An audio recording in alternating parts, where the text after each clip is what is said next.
So हे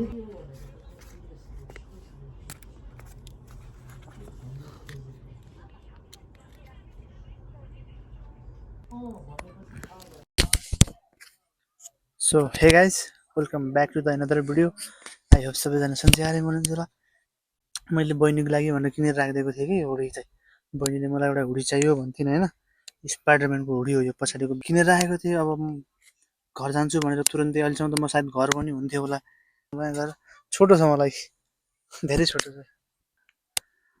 कस्तो हुन्छ भनेर मैले भिडियो बनाउनको लागि यसो म छुट्टीमा जान चाहिँ किन नपाएको भनेपछि बिचमा के भइदियो, ठ्याक्कै वार भयो भनेर सबै फ्लाइटहरू बन्द भइदियो। मैले भर्खरै माइकले भिडियो बनाउनु खोजेँ, त्यसमा चार्जरै सकियो चाहिँ। जोडेर रातो त बोलिरहेको त, चार्जरै सकेर नि जुन बेला भिडियो बनाउने त्यही बेलामा चार्जर सकिन्छ। बिना माइकको बनायो भने फेरि आवाज आउँछ कि बाहिर ब्याकग्राउन्ड।